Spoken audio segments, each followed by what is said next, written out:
Welcome to A Girl's Guide to, the podcast designed to help generations of women enhance their minds, love their bodies, and heal their souls.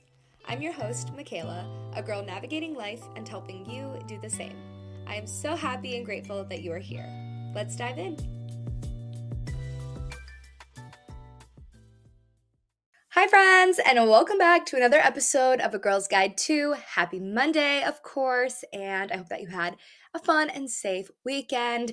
Spring is right around the freaking corner, baby. I cannot fucking wait. Oh my goodness, I'm so over the rain. I don't know where you're tuning in from and what the weather's like where you live, but over here in Massachusetts, it has just been gloomy day after gloomy day, and I'm all for, Mother Nature doing her thing, watering our plants and our world and getting ready for spring, but really I'm fed up. I need the sunshine. Like, I'm literally going crazy.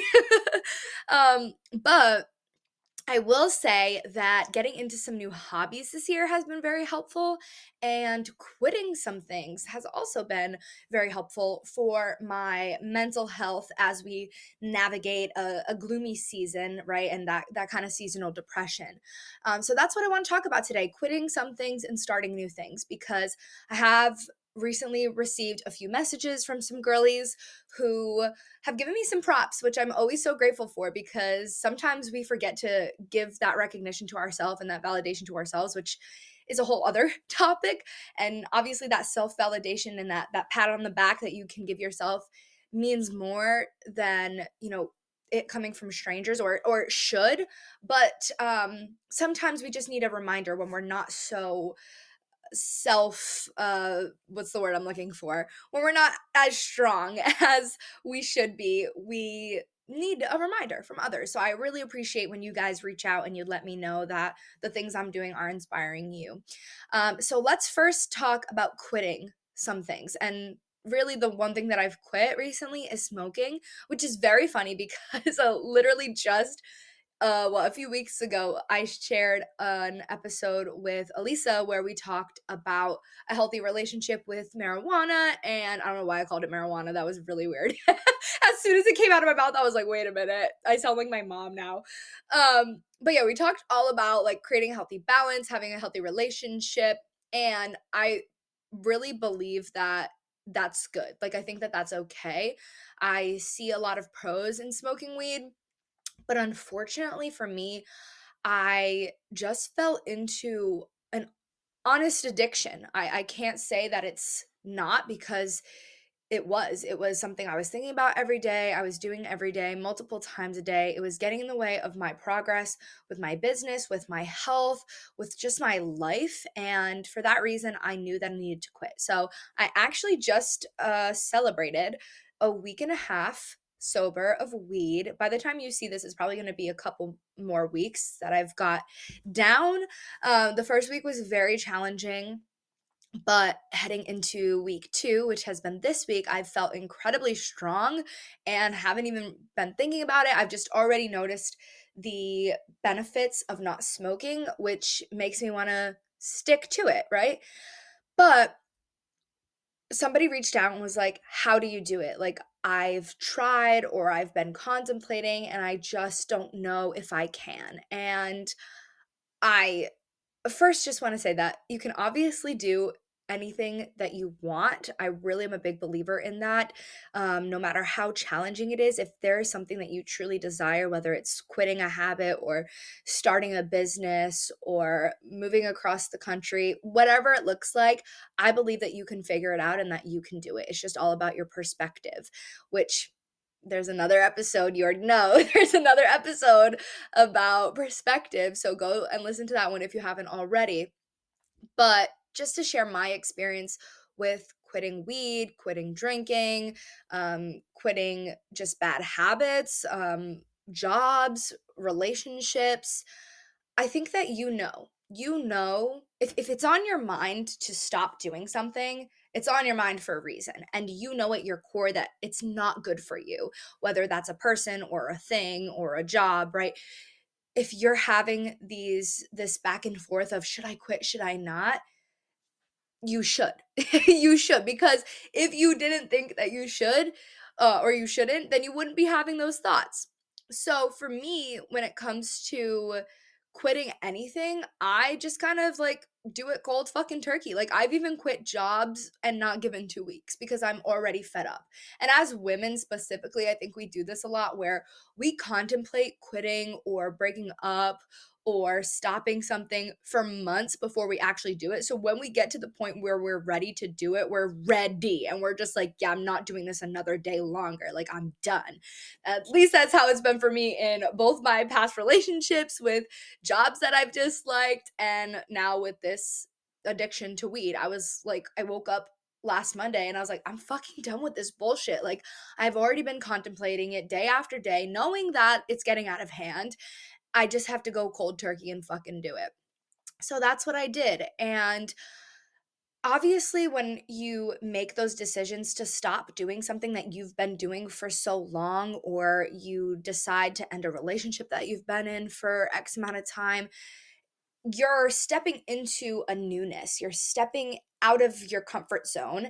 And therefore, it's going to be a challenge. You're going to feel emotions that aren't very comfortable and you don't necessarily want to have, but you have to work through those emotions in order to get to a place where you feel like yourself again.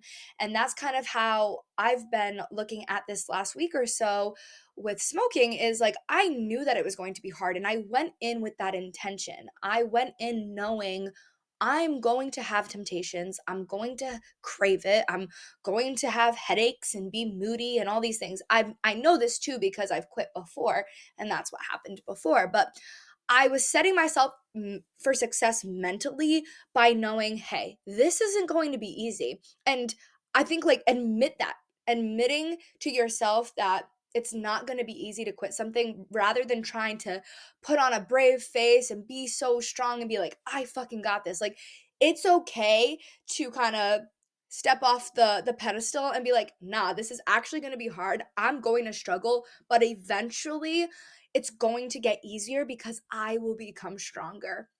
So that's that with quitting. And I'm very happy with my decision. It's once again getting easier because I'm getting stronger mentally and well, I was gonna say physically, but that doesn't really go hand in hand with smoking, but just my discipline, and my my dedication to this new version of me is real, and that's what's going to drive you forward. That's what's going to help you get through those challenging times. Oh, one of my lights just died. Let's fix that. Please hold. We're back, baby. So, on the flip side of quitting things that are no longer in alignment with who you are or who you are working to become, is introducing some new things into your life. I went into this year with the goal of doing some new hobbies, and at first it was crocheting, then I started doing some scrapbooking, and I most recently joined a book club, and I once again received a lovely message from one of my long-term internet besties, saying, that she was inspired by all the things that I do and how I'm not afraid to, go after these new things and try new things. And I kind of had to dial it back and be like, girly, you got it all wrong. I actually am afraid. Like, I actually am nervous when going to my first ever crochet class and afraid of, you know, looking silly and not knowing what I'm doing, or my first book club meeting. I was so nervous. Are you kidding me? I had no idea who was going to be there. And of course, I'm a people person and I love meeting new people, but I still have those natural human feelings when I step into something new. But I love that. And that, I think that's the difference between um, you know, me and I don't mean to, like, I don't know if that was the right way to put it, but maybe if you're someone who is afraid to introduce new hobbies and try new things, the difference between us is that I invite that feeling in. I welcome the fear and the uncomfortableness because I know that that means a breakthrough is coming, whether it's big or small. Like, book club, for example. It's not a massive breakthrough that I had, but it's a breakthrough nonetheless because I stepped out of my comfort zone and now I look forward to my Tuesday night book club meeting with my new friends, okay? And I think that you just have to once again admit to yourself that you're gonna feel uncomfortable, you're gonna be afraid. You don't have to put this brave face on and be like, I'm doing this new thing, I'm trying out this dance class or this paint class, or I'm gonna just go on Bumble BFF and make a new friend. Like, it's okay to say that you're nervous and that you're scared or you're uncomfortable. That's normal, but it's also exciting. It's exciting because if you don't ever feel those ways, then you are just stagnant. You are just complacent in life, right? So, introducing new hobbies and new things into your life allows for you to discover more about yourself and bring new opportunities into your life, new people. So if you don't ever go after it, you won't ever know. And I am loving book club. I don't love crochet as much, which I'm not surprised because I'm not a super artsy, fartsy, like crafty girl. That's more of my sister's forte. But I'm still proud of myself that I chose to go having no knowledge and with that fear of screwing up. And now I do know a little bit more. Like I said, it's not my favorite thing ever, but I still tried it out. And scrapbooking is really fun for me. That's just like a little thing I do here and there for when I did something new in life. I get like my pictures and I print them out and I just kind of document the day in my little scrapbook. And then book club, like I said. But I'm also really looking forward to joining a dance class, and I want to do Pilates over here because when I went to Vermont for the Airbnb collab in February, I took a Pilates class and I fell in love with it. So I want to start doing that. And I can assure you that the first day I go to that dance class, the first day I go to that Pilates class, I will be nervous. My heart rate will be elevated, but I will leave feeling so proud of myself that I showed up and I tried. And I will leave with new friends, with new memories, with new opportunities, with new things learned, and I'll feel so good. And that's kind of what I just remind myself when I'm starting new things. I remind myself of how I'm gonna feel afterwards. It's like when you go to the gym, right? Some mornings I don't really feel like going, but I know that after I finish my hot girl walk, I'm gonna feel so much better and so happy that I decided to go. And hey, maybe that's your thing. Maybe it's the gym. I have a friend of mine who just signed up for the gym and it was so cute and sweet. He messaged me and was like, I just signed up for the gym. Like I was thinking of you. I'm proud of myself. A little nervous. I'm like, yes, like, first of all, thank you so much for sharing with me because that means the world. And second, I'm fucking proud of you too. Like, I know how intimidating a gym setting can be when you're just starting out, but just like anything else, you get used to it. Think back to the first day of the job that you currently work. You were probably fucking nervous. You were probably very quiet, very kept to yourself. And now, if you've been working there a long time, I'm sure all your coworkers know like everything about you. They're probably your friends or at least more acquaintances than they were when you first started. You got the work down, you know exactly what you're doing, and you are just 10 times better than when you first started. That is literally how anything in life works. Anything new that you introduce to yourself, you are not going to be great at it at first. You're going to feel uncomfortable and nervous and fearful and all of those weird feelings. But over time, it will either become a really fucking awesome thing that you love, or you discover that it's not really for you and you move on to the next thing.